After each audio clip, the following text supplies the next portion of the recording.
Yang paling menghancurkan hatiku bukanlah 5 tahun bekerja tanpa mengenal libur.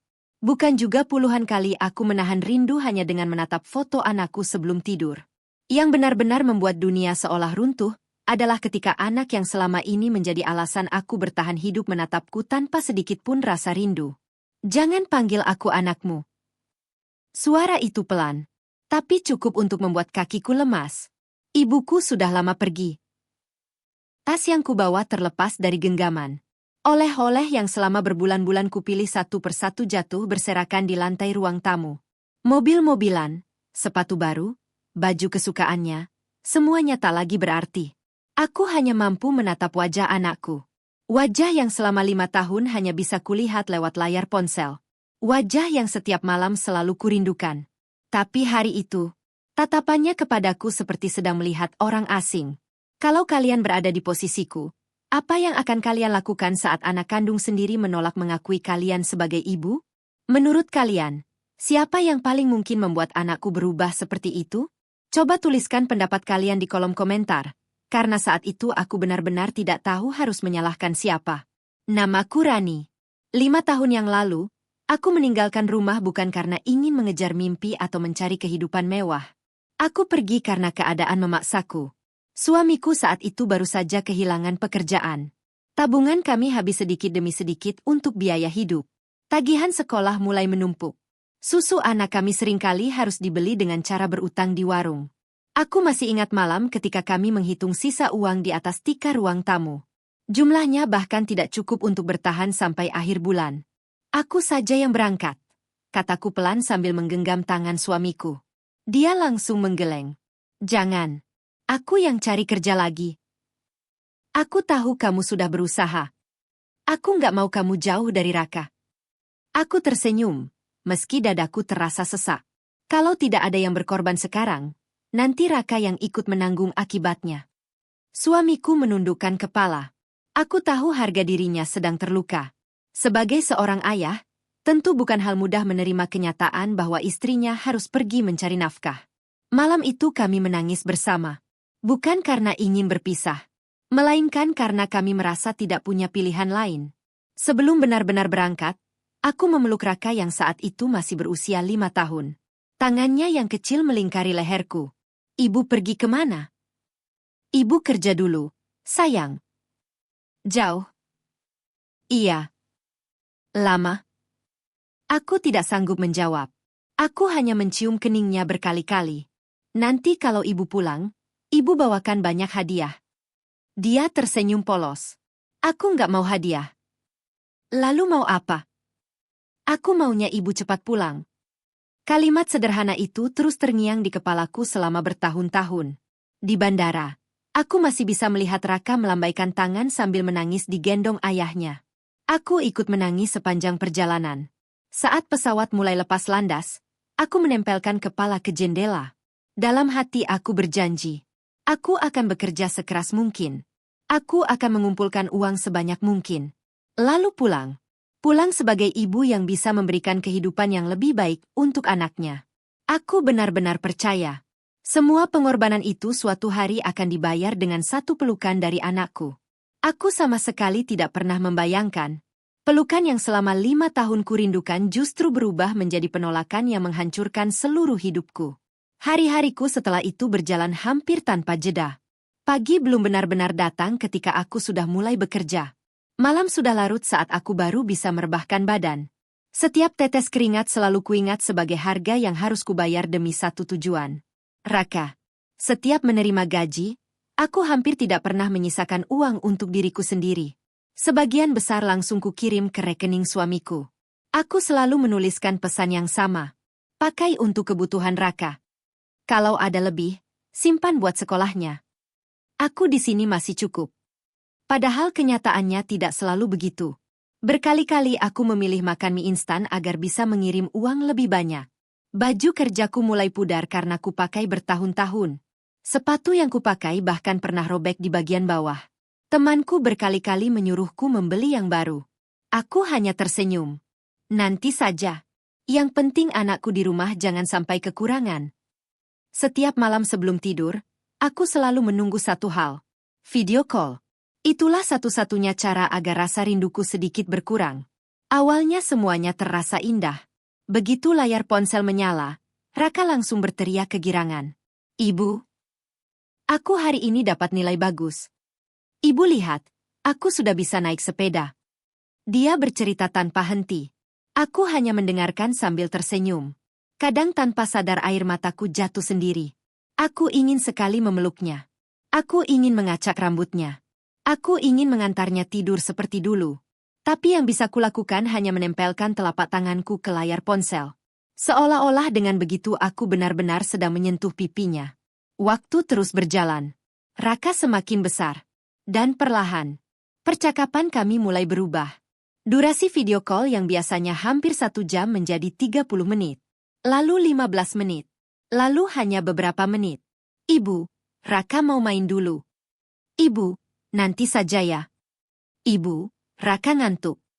Awalnya aku menganggap itu hal yang wajar. Namanya juga anak-anak. Mungkin dia memang sedang sibuk bermain. Aku mencoba menghibur diriku sendiri. Sampai suatu malam, saat wajah Raka muncul di layar, aku melihat sesuatu yang berbeda. Tatapannya kosong. Senyumnya seperti dipaksakan. Aku mencoba mengajaknya bercerita. Hari ini sekolahnya bagaimana? Baik. Teman-temannya banyak. Iya. Hadiah dari ibu sudah dipakai. Iya. Jawabannya pendek-pendek. Tidak seperti biasanya. Aku berusaha membuat suasana kembali hangat. Ibu kangen sekali. Dia hanya diam. Beberapa detik kemudian terdengar suara seseorang dari kejauhan. Sudah, sebentar saja. Aku tidak bisa melihat siapa yang berbicara. Tetapi setelah suara itu terdengar, Raka langsung berkata pelan. Ibu, sudah dulu ya? Loh, baru sebentar. Aku disuruh selesai. Oleh siapa, nak? Raka tidak menjawab. Layar ponsel tiba-tiba bergoyang. Lalu sambungan terputus. Aku mencoba menelepon lagi. Tidak diangkat. Ku coba menghubungi suamiku. Nada sambungnya panjang. Tidak ada jawaban. Beberapa menit kemudian, suamiku mengirim pesan singkat. Raka sudah tidur. Hanya itu. Tidak ada penjelasan. Tidak ada cerita seperti biasanya. Sejak malam itu, kejadian serupa semakin sering terjadi. Video call selalu berakhir terburu-buru. Teleponku semakin jarang diangkat. Bahkan beberapa kali hanya dibalas dengan pesan pendek. Raka lagi belajar. Raka lagi main. Raka sudah tidur. Aku mulai merasa ada sesuatu yang berubah. Bukan hanya pada anakku, tetapi juga pada rumah yang selama ini selalu kurindukan. Saat itu aku belum tahu bahwa setiap panggilan yang diputus, setiap pesan yang tak pernah dibalas, dan setiap alasan yang terdengar sederhana ternyata adalah bagian dari kebohongan besar yang sedang dibangun perlahan untuk memisahkan aku dari anakku. Hari-hari berikutnya kulalui dengan perasaan yang semakin gelisah. Aku mulai menghitung. Sudah berapa kali Raka menolak berbicara lebih dari 5 menit? Sudah berapa kali suamiku berkata, nanti saja? Dan sudah berapa kali aku meyakinkan diriku sendiri bahwa semua ini hanya perasaanku? Setiap kali rasa curiga muncul, aku buru-buru mengusirnya. Aku tidak ingin berpikir buruk tentang keluargaku sendiri. Mereka adalah alasan aku bertahan. Mereka pula yang selalu kubela saat teman-temanku mulai bertanya, apa suamimu masih sering telepon? Masih. Masih sering kirim foto anak? Iya. Padahal kenyataannya, foto Raka yang kuterima mulai semakin sedikit. Kalaupun ada, hampir semuanya terlihat seperti foto lama. Aku pernah memperhatikannya lama sekali. Seragam sekolahnya sama. Tasnya sama. Bahkan posisi gigi depannya masih sama. Aku mencoba menghitung tanggalnya. Hatiku mulai tidak tenang. Mungkinkah foto itu memang bukan foto terbaru? Aku langsung menghubungi suamiku. Mas, kirim foto Raka yang sekarang. Dong. Aku kangen. Pesanku hanya centang 1. Baru malam hari dibalas. Nanti ya. Aku menunggu. 1 hari. 2 hari. 3 hari. Tidak ada foto yang dikirim. Aku kembali mencoba menelepon. Kali ini yang mengangkat justru mertuaku. Assalamualaikum, Bu. Iya. Saya mau bicara sama Raka. Dia lagi belajar. Sebentar saja, Bu. Nanti saja. Klik. Telepon langsung ditutup. Aku memandangi layar ponsel cukup lama. Entah kenapa, cara mertuaku berbicara terdengar berbeda. Dingin. Seolah keberadaanku hanya mengganggu. Aku mencoba menghibur diri. Mungkin beliau memang sedang sibuk. Mungkin memang bukan waktu yang tepat. Tapi alasan seperti itu terus berulang. Setiap kali aku ingin berbicara dengan anakku, selalu ada alasan. Selalu ada penghalang. Dan anehnya, penghalang itu hampir selalu datang dari orang yang sama. Beberapa bulan kemudian, perusahaan tempatku bekerja mengumumkan bahwa kontrakku akan segera selesai. Aku membaca surat itu berkali-kali. Tanganku gemetar. Bukan karena takut kehilangan pekerjaan. Justru karena akhirnya aku bisa pulang. Aku langsung menghitung tabunganku. Tidak sebanyak yang kubayangkan. Sebagian besar sudah kukirim ke rumah. Tapi aku tidak menyesal. Rumah kami, pikirku, pasti sudah jauh lebih baik sekarang. Aku mulai membeli olol. Raka pernah bilang saat kecil kalau dia ingin sepeda gunung. Aku membelinya. Dia pernah menangis karena ingin memakai sepatu yang lampunya menyala. Aku mencarinya sampai ketemu. Aku membeli beberapa buku cerita, pakaian baru, jam tangan kecil, dan tas sekolah. Untuk suamiku, kubelikan sebuah jam tangan sederhana. Sedangkan untuk mertuaku, aku tetap membeli kain batik kesukaannya. Bagaimanapun juga, beliau sudah merawat anakku selama aku pergi. Aku ingin mengucapkan terima kasih. Semua hadiah itu kususun rapi di dalam koper. Setiap malam sebelum tidur, aku membayangkan satu momen yang sama. Raka berlari ke arahku, memelukku, lalu berkata, "Ibu akhirnya pulang."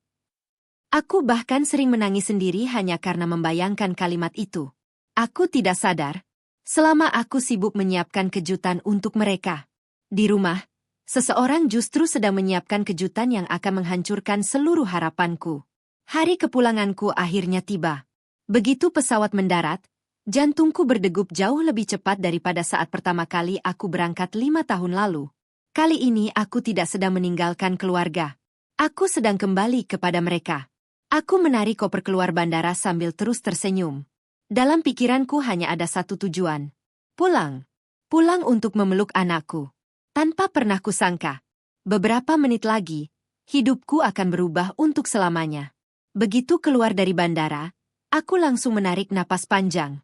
Udara kampung halaman terasa berbeda. Hangat, akrab, dan entah kenapa, membuat rinduku semakin sulit kutahan. Sepanjang perjalanan menuju rumah, aku terus membayangkan wajah Raka. Pasti sekarang sudah tinggi. Mungkin suaranya sudah berubah. Apa dia masih suka tidur sambil memeluk bantal? Aku bahkan beberapa kali tersenyum sendiri di dalam mobil. Sopir yang mengantarku sempat bertanya, "Baru pulang dari luar, Bu?" "Iya." "Sudah lama?" 5 tahun. Wah, anaknya pasti kangen sekali. Aku hanya mengangguk sambil menahan air mata. Iya, semoga begitu. Mobil akhirnya memasuki jalan kecil menuju rumah. Jantungku berdegup semakin cepat. Rumah itu masih berdiri. Ket temboknya memang sudah berbeda. Pagar depannya juga sudah diganti. Aku tersenyum lega. Setidaknya uang yang kukirim selama ini benar-benar dipakai memperbaiki rumah.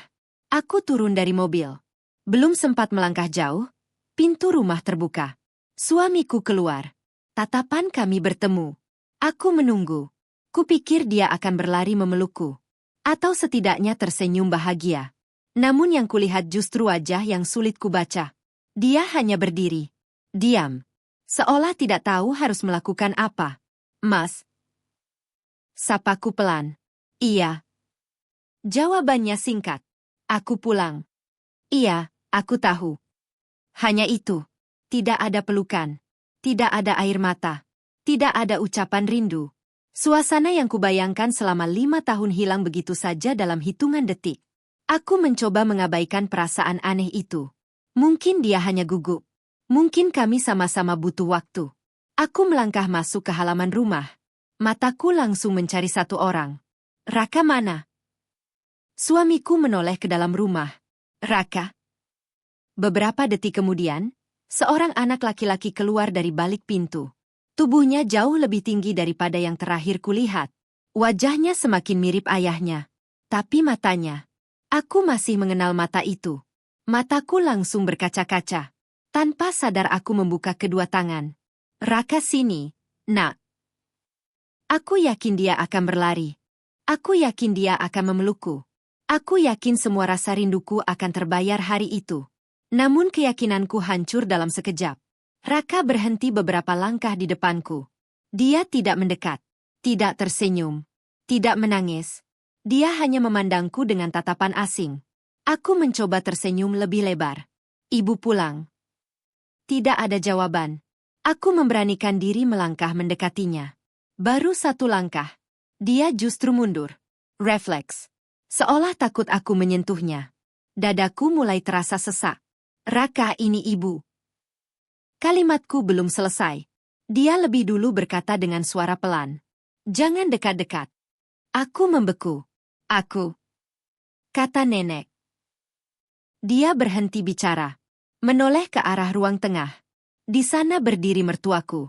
Beliau memperhatikan kami tanpa sepatah kata pun. Tatapannya datar. Sulit ditebak. Aku kembali menatap Raka. Nenek bilang apa, nak? Anakku menggigit bibirnya. Seolah ragu. Lalu dengan suara lirih yang masih bisa kudengar jelas, ibu sudah ninggalin Raka. Setiap kata itu seperti menghantam dadaku. Aku menggeleng cepat. Bukan begitu, sayang. Aku kerja buat kamu. Aku nggak ninggalin kamu. Raka kembali mundur. Matanya mulai berkaca-kaca. Tapi nenek bilang. Kata nenek. Ibu lebih sayang uang daripada Raka. Aku benar-benar kehilangan suara. Kakiku terasa lemas. Aku menoleh ke arah mertuaku. Beliau tetap berdiri di tempat. Tidak membantah. Tidak menjelaskan. Hanya diam. Dan dari semua kemungkinan yang selama ini memenuhi kepalaku, tak pernah sekalipun aku membayangkan bahwa seseorang telah mengisi hati anakku dengan cerita yang sama sekali tidak pernah terjadi. Saat itulah aku mulai sadar. Aku bukan sedang berusaha mengambil kembali kasih sayang anakku. Aku sedang melawan sebuah kebohongan yang sudah dipelihara selama 5 tahun. Aku tidak tahu berapa lama aku berdiri mematung di halaman rumah. Semua suara di sekitarku seperti menghilang. Yang terus terngiang di telingaku hanya satu kalimat. Ibu lebih sayang uang daripada Raka. Kalimat itu terlalu berat untuk diucapkan oleh anak yang baru berusia 10 tahun. Aku mengenal anakku. Dulu, kalau marah pun dia tidak pernah pandai menyimpan kebencian. 5 menit kemudian dia pasti sudah kembali memelukku. Tapi sekarang, tatapannya benar-benar berbeda. Tatapan seorang anak yang merasa telah ditinggalkan. Aku berjongkok agar sejajar dengan tingginya. Raka, boleh ibu jelaskan sebentar? Dia tidak menjawab. Tangannya justru menggenggam ujung baju yang dipakainya. Aku benar-benar kerja buat kamu. Aku kirim uang setiap bulan. Aku selalu telepon. Aku selalu kirim hadiah. Belum selesai aku bicara, Raka menggeleng pelan. Nenek bilang. Ibu cuma kirim uang supaya nggak merasa bersalah. Nenek bilang. Ibu sebenarnya sudah punya keluarga baru. Dadaku seperti diremas. Aku spontan menoleh ke arah mertuaku. Bu. Suaraku bergetar. Ibu pernah bilang begitu ke Raka. Beliau menghela napas panjang. Loh. Saya cuma cerita apa yang anak kecil perlu tahu. Cerita? Aku hampir tidak percaya dengan apa yang kudengar. Cerita yang mana, Bu? Ibu bilang aku punya keluarga baru. Beliau melipat kedua tangan di depan dada. Kamu pergi 5 tahun.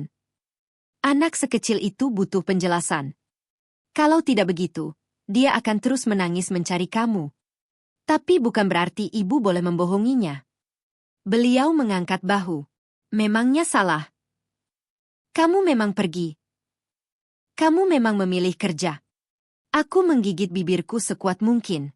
Aku ingin marah. Sangat marah. Tetapi di depanku ada Raka. Aku tidak ingin dia melihat kami bertengkar di hari pertama kepulanganku. Aku menarik napas panjang. Lalu surat-suratku. Bu. Mertua tampak sedikit terkejut. Surat apa? Semua surat yang kukirim.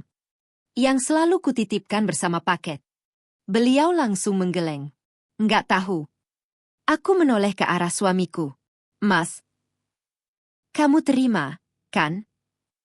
Suamiku tampak gelisah. Dia membuka mulut, lalu menutupnya lagi. Aku.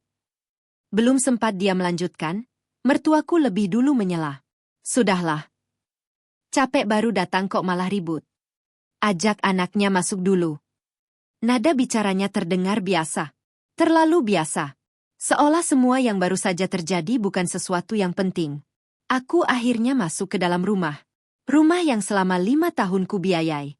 Rumah yang setiap sudutnya pernah kubayangkan dengan penuh rindu. Namun anehnya, aku merasa seperti tamu. Tidak ada satupun foto baru diriku di ruang tamu. Yang terpajang hanya foto keluarga lama sebelum aku berangkat. Bahkan bingkai foto yang pernah kubawa saat menikah sudah tidak ada. Aku mencoba mengusir pikiran buruk. Mungkin memang disimpan. Mungkin rusak.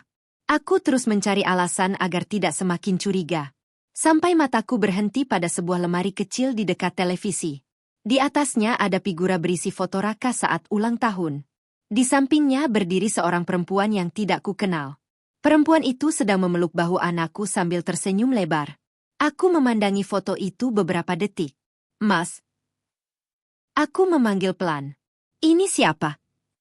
Suamiku yang sedang mengangkat koper langsung menegang. Belum sempat dia menjawab, Raka lebih dulu berkata dengan polos. Itu Tante Mira. Dia sering datang. Dia yang nemenin Raka kalau ayah kerja. Aku mengangguk pelan. Berusaha terlihat tenang. Padahal di dalam dadaku mulai muncul pertanyaan baru. Kenapa perempuan itu bisa berdiri di foto keluarga anakku? Dan, kenapa tidak ada satupun yang pernah menceritakan keberadaannya kepadaku selama 5 tahun merantau? Malam itu rumah terasa begitu sunyi. Padahal inilah rumah yang selama 5 tahun selalu kubayangkan sebelum tidur. Rumah yang seharusnya dipenuhi cerita, tawa, dan rasa rindu. Nyatanya, aku justru seperti orang asing yang sedang menumpang. Setelah makan malam, Raka langsung masuk ke kamarnya.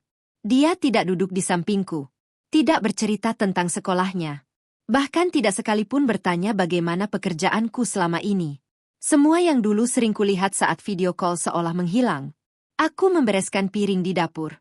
Mertuaku duduk santai di ruang tengah sambil menonton televisi. Seolah tidak pernah terjadi apa-apa.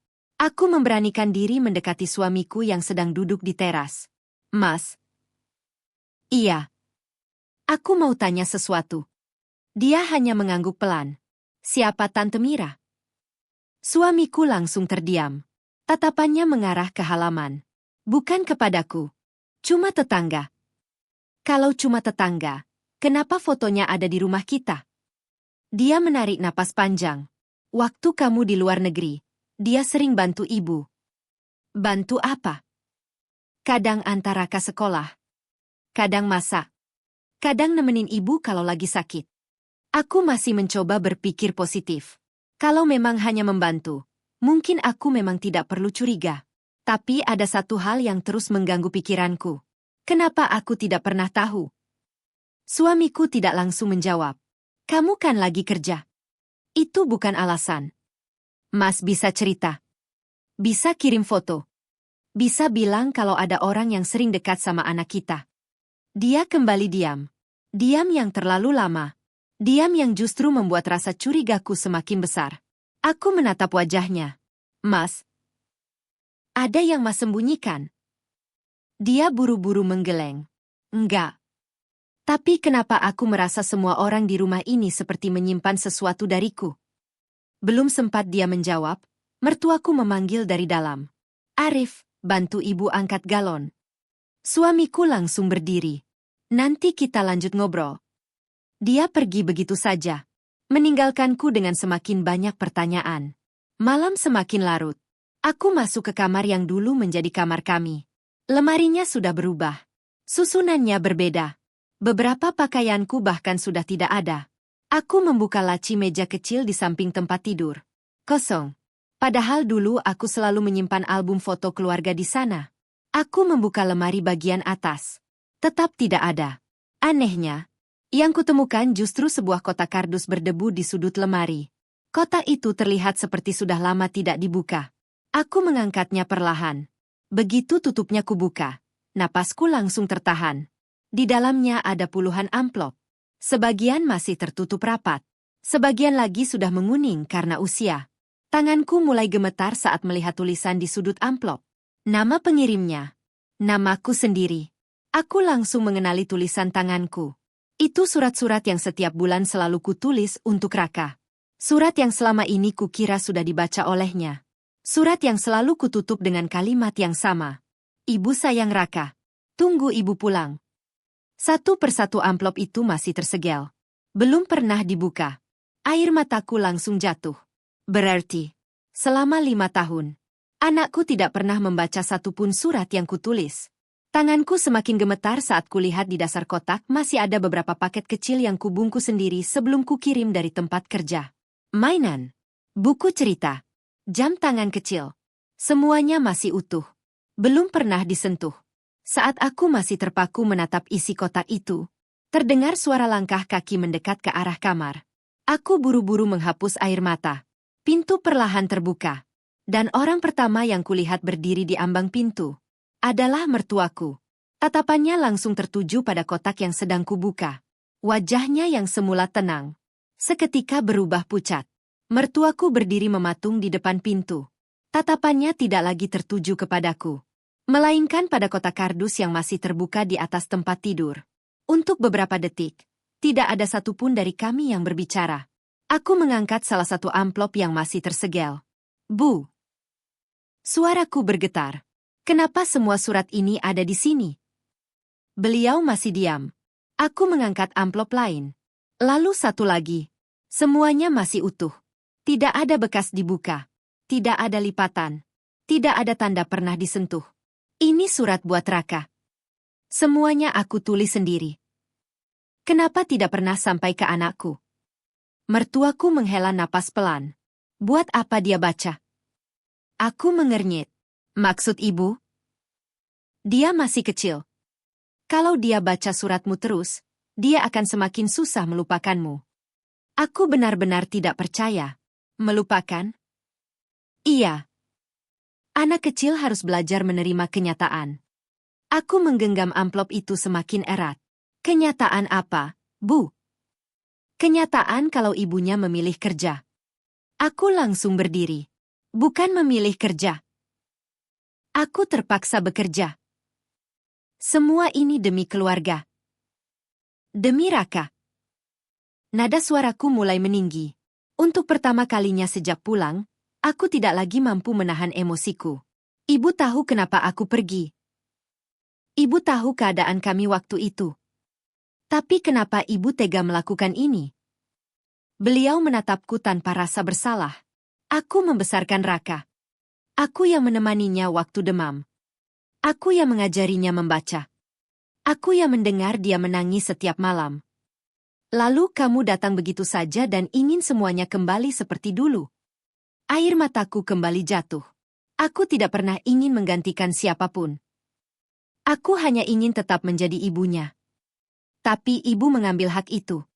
Beliau menggeleng. Aku hanya melindungi cucuku. Melindungi? Atau membuat dia membenciku? Perdebatan kami semakin keras. Suara kami rupanya terdengar sampai ke ruang tengah. Tak lama kemudian Arif berlari masuk ke kamar. Ada apa ini? Aku langsung menunjukkan kotak itu. Mas, jelaskan. Kenapa semua suratku ada di sini? Arif melihat isi kardus itu. Wajahnya langsung berubah pucat.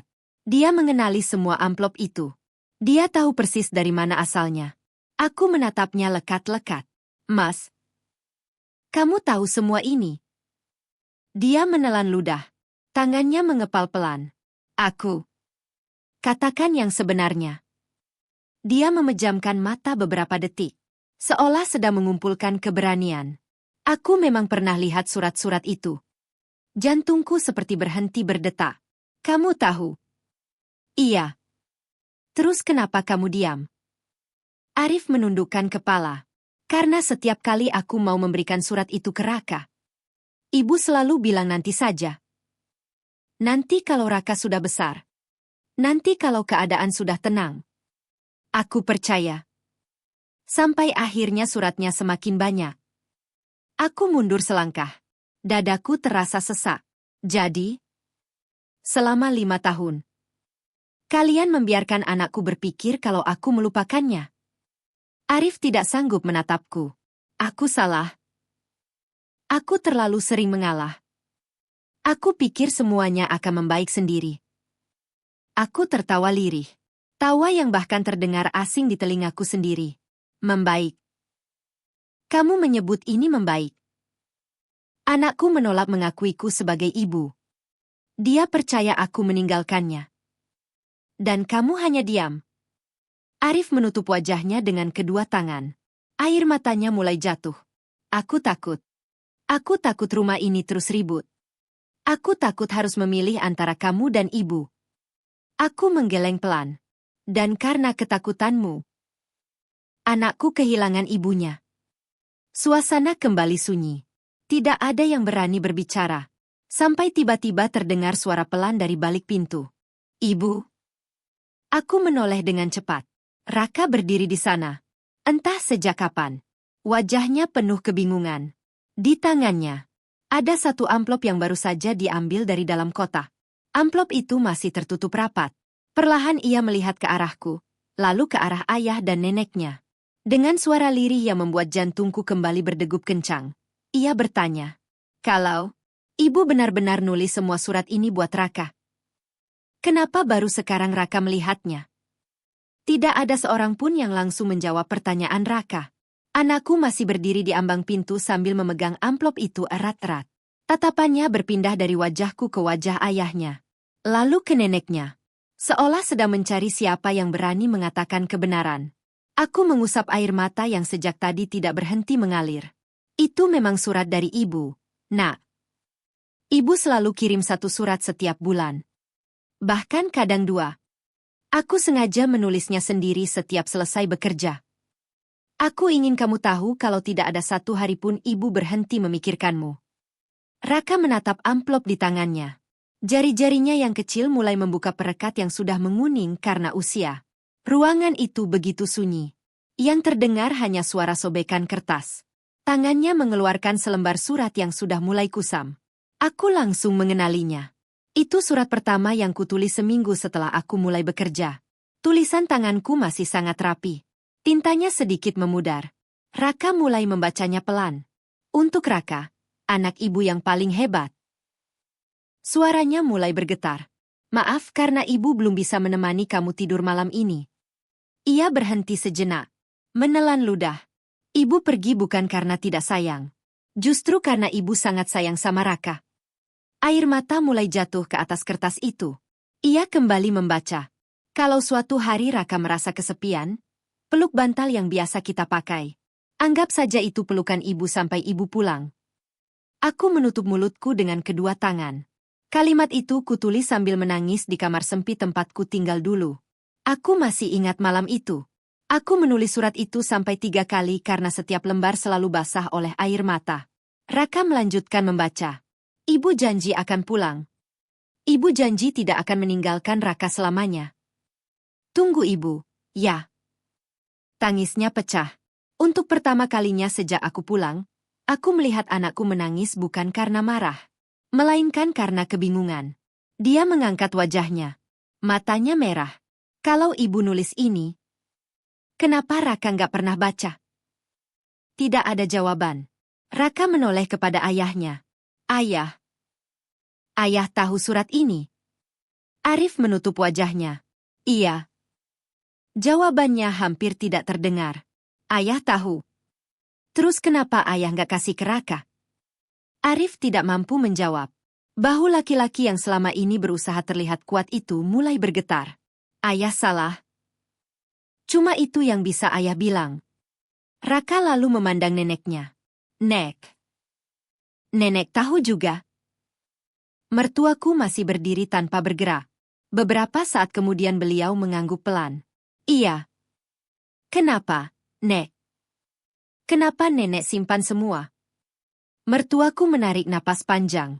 Nenek cuma nggak mau kamu terus menangis setiap hari. Tapi Raka memang nangis. Jawaban polos itu membuat seluruh ruangan kembali hening. Nenek bilang ibu nggak sayang. Nenek bilang ibu sudah punya keluarga baru. Nenek bilang ibu lupa sama Raka. Air mata Raka semakin deras. Ternyata semuanya bohong. Kalimat itu membuat wajah mertuaku berubah. Untuk pertama kalinya sejak aku pulang, sorot matanya tidak lagi setegas sebelumnya. Ada penyesalan. Meski terlambat, Raka berjalan pelan ke arah kotak kardus itu. Ia mengambil amplop kedua, lalu ketiga, lalu keempat. Tangannya gemetar. Semua ini buat Raka. Iya, Nak. Semuanya. Setiap bulan. Setiap kali ibu menerima gaji. Ada surat. Ada cerita. Ada doa. Ada foto. Ada hadiah. Tapi tidak satu pun berhenti dikirim. Raka memeluk semua surat itu ke dadanya. Tangisnya semakin keras. Aku kira ibu benar-benar nggak mau pulang. Aku tidak sanggup lagi berdiri. Aku berlutut di lantai. Tangisku pecah. Ampuni ibu. Ibu terlalu percaya semuanya baik-baik saja. Ibu terlalu percaya surat-surat itu sampai ke tanganmu. Raka menatapku cukup lama. Tatapan yang tadi dipenuhi kebencian, kini berubah menjadi kebingungan. Perlahan, dia melangkah mendekat. 1 langkah, 2 langkah, 3 langkah, lalu berhenti tepat di depanku. Tangannya yang masih menggenggam surat itu perlahan terangkat. Bukan untuk menolak, melainkan untuk menyentuh pipiku yang basah oleh air mata. Dengan suara yang lirih, penuh ragu, seolah takut berharap lagi, ia bertanya, kalau sekarang Raka manggil, Ibu. Apa ibu masih mau peluk Raka? Aku sudah tidak sanggup menahan air mata. Sejak pertama menginjakkan kaki di rumah itu, aku terus membayangkan banyak kemungkinan. Aku membayangkan Raka marah. Aku membayangkan dia menangis. Aku bahkan membayangkan dia akan diam kepadaku selama beberapa hari. Tapi aku tidak pernah membayangkan bahwa satu kalimat sederhana dari mulutnya akan menjadi hadiah paling berharga yang pernah kuterima. Kalau sekarang Raka manggil, Ibu. Apa ibu masih mau peluk Raka? Aku langsung mengangguk berkali-kali, tanpa sempat menjawab dengan kata-kata. Tanpa sempat menghapus air mata. Aku merentangkan kedua tanganku. Sini, Nak. Hari ini. Besok. Sampai kapanpun. Ibu akan selalu memeluk Raka. Belum selesai kalimatku. Raka langsung menjatuhkan semua surat yang dipeluknya. Dia berlari. Benar-benar berlari ke arahku. Tubuh kecil itu menabrak pelukanku begitu keras hingga kami sama-sama terjatuh ke lantai. Ibu. Tangisnya pecah. Ibu. Maafin Raka. Aku jahat sama ibu. Aku langsung memeluknya semakin erat. Tidak. Tidak ada yang perlu kamu minta maaf. Kamu tidak salah. Kamu cuma percaya pada orang-orang yang kamu sayangi. Raka menangis di pelukanku seperti anak kecil yang selama ini menahan semuanya sendirian. Tangannya menggenggam bajuku begitu kuat. Seolah takut aku akan pergi lagi. Aku kangen. Aku sebenarnya kangen sekali. Tapi setiap kali aku bilang kangen, nenek bilang ibu nggak bakal pulang. Aku disuruh berhenti nunggu. Setiap kalimat yang keluar dari mulutnya seperti mengiris dadaku. Aku mengusap rambutnya perlahan. Ibu minta maaf. Ibu terlalu lama pergi. Tapi percayalah, tidak ada satu hari pun ibu berhenti memikirkan Raka. Beberapa menit kami hanya saling berpelukan. Tidak ada kata-kata. Hanya suara tangis yang memenuhi ruangan. Arif berdiri beberapa langkah dari kami. Matanya sembab. Dia berkali-kali mengusap wajahnya sendiri. Melihat kami berpelukan mungkin membuatnya sadar betapa besar kerusakan yang selama ini dibiarkannya terjadi. Perlahan dia mendekat. Ran. Suaranya serak. Aku minta maaf. Aku pengecut. Aku terlalu takut menyakiti ibu. Sampai akhirnya aku justru menghancurkan kamu dan Raka. Aku menatapnya. Untuk pertama kalinya sejak aku pulang. Aku melihat penyesalan yang benar-benar tulus di wajahnya. Aku berkali-kali mau memberikan surat-surat itu. Tapi setiap kali ibu marah, aku mundur. Aku pikir nanti ada waktu yang tepat. Ternyata, tidak pernah ada. Aku menarik napas panjang. Mas, yang menghancurkan keluarga kita bukan cuma kebohongan, tapi juga diam. Kamu tahu semuanya. Tapi kamu memilih diam. Arif menundukkan kepala. Aku tahu. Aku pantas disalahkan. Aku tidak akan membela diri. Suasana kembali hening. Di sudut ruangan, mertuaku masih berdiri. Beliau memandang kami tanpa berkata apa-apa. Tatapannya tidak lagi keras. Tidak lagi penuh keyakinan. Yang tersisa hanya wajah seorang nenek yang mulai menyadari bahwa semua keputusan yang diambil atas nama kasih sayang justru telah melukai cucunya sendiri. Beberapa saat kemudian, beliau berjalan perlahan mendekat. Langkahnya jauh lebih pelan daripada biasanya. Beliau berhenti tepat di hadapanku. Lalu menatap Raka yang masih memelukku erat. Suara beliau bergetar. Raka. Nenek minta maaf. Raka tidak langsung menjawab. Dia hanya memelukku semakin erat. Mertuaku menoleh kepadaku. Air mata mulai menggenang di pelupuk matanya. Selama ini, ibu pikir ibu sedang melindungi dia. Ibu takut setiap kali dia menangis memanggilmu. Ibu takut dia terus hidup menunggu orangnya entah kapan pulangnya. Ibu takut dia kecewa. Beliau berhenti sejenak. Tangannya mulai gemetar. Tapi ternyata, ibu justru membuat dia kehilangan ibunya. Padahal ibunya tidak pernah berhenti mencintainya. Ruangan kembali sunyi. Tidak ada yang memotong ucapan beliau. Karena kami semua tahu. Permintaan maaf memang bisa diucapkan dalam hitungan detik. Namun luka yang tumbuh selama 5 tahun tidak mungkin sembuh hanya dalam 1 hari. Beberapa hari setelah kejadian itu, Raka melakukan sesuatu yang membuatku kembali menangis. Dia datang ke kamarku sambil membawa sebuah kotak sepatu tua. Ibu, aku mau tunjukkan sesuatu. Aku membuka kotak itu perlahan. Di dalamnya ada puluhan gambar yang dibuatnya sejak masih kecil. Di hampir semua gambar pertama, masih ada sosok seorang ibu yang berdiri di sampingnya. Namun semakin baru tanggal gambarnya, sosok itu perlahan menghilang. Dan di gambar terakhir, yang tergambar hanyalah seorang anak kecil yang berdiri sendirian sambil memegang balon. Di bagian bawah gambar itu tertulis dengan tulisan tangan yang masih berantakan, "Aku sudah tidak punya ibu." Aku memegang gambar itu dengan tangan yang gemetar. Saat itulah aku benar-benar menyadari. Luka paling dalam yang dialami anakku bukan karena aku pergi, melainkan karena selama bertahun-tahun dia dibuat percaya bahwa aku tidak pernah ingin kembali. Beberapa minggu berlalu, rumah yang dulu terasa begitu asing perlahan mulai berubah. Tidak berubah menjadi sempurna, tetapi mulai kembali terasa seperti rumah. Aku sengaja tidak lagi memikirkan pekerjaan. Tidak ada lagi lembur. Tidak ada lagi mengejar uang sampai lupa waktu. Setiap pagi, aku mengantar Raka ke sekolah. Awalnya dia masih canggung. Dia berjalan beberapa langkah di depanku. Sesekali menoleh memastikan aku masih mengikutinya. Seolah dia takut aku akan menghilang lagi. Aku tidak pernah memaksanya. Aku tahu kepercayaan tidak bisa dibangun dengan kata-kata. Kepercayaan harus dibuktikan setiap hari. Aku menemaninya belajar. Kami memasak bersama. Aku mendengarkan semua cerita yang selama 5 tahun tidak pernah sempat kudengar. Tentang teman sebangkunya. Tentang guru yang galak. Tentang pertandingan sepak bola di sekolah. Tentang cita-citanya yang kini berubah. Semua cerita itu terdengar sederhana. Tapi bagiku, itu adalah 5 tahun yang akhirnya mulai kembali. Suatu sore, saat kami duduk di teras rumah menikmati hujan, Raka tiba-tiba menyandarkan kepalanya di bahuku. Ibu? Iya, sayang. Besok ibu masih ada, kan?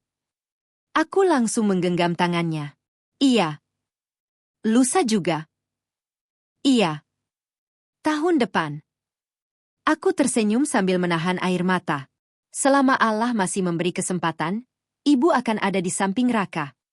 Dia mengangguk pelan, lalu memeluk lenganku. Aku nggak butuh mainan lagi. Aku nggak butuh hadiah. Aku cuma mau ibu jangan pergi lagi. Kalimat itu menjadi janji baru dalam hidupku. Aku memang tidak bisa menghapus 5 tahun yang telah berlalu. Aku juga tidak bisa mengembalikan masa kecil Raka yang hilang. Tetapi aku masih punya hari ini. Masih punya besok. Masih punya kesempatan untuk menjadi ibu yang selalu hadir. Sementara itu, Arif mulai berubah. Dia tidak lagi memilih diam setiap kali ada masalah. Jika ada perbedaan pendapat, kami duduk dan membicarakannya. Dia juga mulai berani berkata tidak ketika keputusan yang diambil justru menyakiti keluarganya. Aku pernah kehilangan kalian karena takut bicara. Aku tidak akan mengulanginya lagi. Kalimat itu tidak langsung menghapus kesalahannya, tetapi menjadi awal dari perubahan yang nyata. Hubunganku dengan mertuaku pun tidak serta-merta membaik. Butuh waktu. Sangat lama. Beliau beberapa kali mencoba meminta maaf. Bukan hanya kepadaku, tetapi juga kepada Raka. Suatu malam, aku melihat beliau duduk sendirian di ruang tamu sambil memegang salah satu surat yang dulu disembunyikannya. Air matanya jatuh tanpa suara. Saat aku hendak kembali ke kamar, beliau memanggilku. Rani. Aku berhenti. Iya, Bu. Terima kasih. Karena kamu masih memberi ibu kesempatan tinggal di rumah ini. Aku menggeleng pelan. Bukan saya yang memberi kesempatan, Bu. Kita semua sedang belajar memperbaiki apa yang sudah rusak. Beliau menangis. Dan malam itu, untuk pertama kalinya sejak aku pulang, kami saling memaafkan. Bukan karena semua luka sudah hilang, tetapi karena kami sadar. Terus hidup dalam penyesalan hanya akan melahirkan luka baru. Hari ulang tahun Raka akhirnya tiba. Kami merayakannya dengan sederhana di rumah. Tidak ada pesta mewah. Hanya nasi kuning, kue kecil, dan beberapa tetangga yang datang memberi doa. Sebelum meniup lilin, Raka menutup matanya cukup lama. Ayo, Nak, berdoa apa? Tanyaku sambil tersenyum. Dia membuka matanya, lalu menatapku. Aku cuma minta satu. Apa itu? Semoga tahun depan dan tahun-tahun setelahnya. Waktu aku buka mata, ibu masih ada di sebelahku. Aku tidak mampu berkata apa-apa. Aku hanya memeluknya. Sangat erat. Karena aku tahu, tidak ada hadiah yang lebih berharga bagi seorang anak selain kehadiran orang tuanya.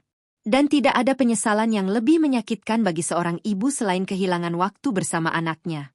Kalau hari ini aku bisa mengulang semuanya, mungkin aku tetap akan bekerja demi masa depan anakku. Tetapi satu hal yang pasti akan kuubah. Aku tidak akan pernah membiarkan jarak memutus komunikasi. Aku tidak akan pernah menyerahkan sepenuhnya hubungan antara aku dan anakku kepada orang lain. Karena kasih sayang bukan hanya soal mengirim uang. Bukan hanya soal memenuhi kebutuhan. Kasih sayang juga tentang memastikan anak kita mendengar langsung bahwa ia dicintai. Kalau kalian menjadi aku, apakah kalian masih bisa memaafkan orang-orang yang telah membuat anak kandung kalian percaya bahwa kalian tidak lagi mencintainya? Dan menurut kalian, siapa yang paling bertanggung jawab atas semua yang terjadi dalam keluarga ini? Terima kasih sudah mendengarkan kisahku. Semoga tidak ada lagi anak yang tumbuh dengan kebohongan. Dan semoga tidak ada lagi orang tua yang kehilangan keluarganya. Hanya karena memilih diam ketika seharusnya berbicara. Tidak semua luka dalam keluarga lahir karena kebencian. Ada luka yang tumbuh karena kebohongan yang terus dipelihara.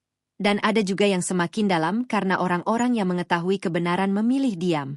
Menjadi orang tua bukan hanya tentang memenuhi kebutuhan dengan uang. Anak membutuhkan kehadiran, perhatian, dan kepastian bahwa dirinya dicintai. Sejauh apapun jarak memisahkan, jangan pernah biarkan komunikasi terputus atau diserahkan sepenuhnya kepada orang lain. Bagi siapapun yang sedang berjuang mencari nafkah jauh dari keluarga, jangan pernah lelah menjaga hubungan dengan anak.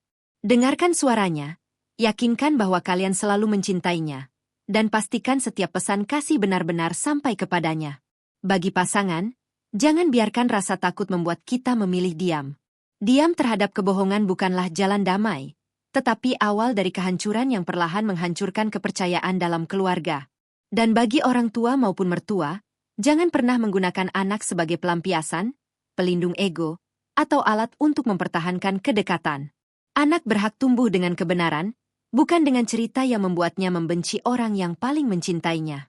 Pada akhirnya, harta bisa dicari kembali, rumah bisa dibangun lagi, tetapi masa kecil seorang anak tidak akan pernah kembali. Jangan sampai penyesalan datang ketika waktu sudah berlalu dan pelukan yang seharusnya diberikan hanya tinggal kenangan. Semoga kisah ini menjadi pengingat bahwa keluarga tidak dibangun oleh pengorbanan semata, tetapi oleh kejujuran, keberanian untuk berbicara, dan kasih sayang yang selalu dijaga, meskipun dipisahkan oleh jarak dan waktu.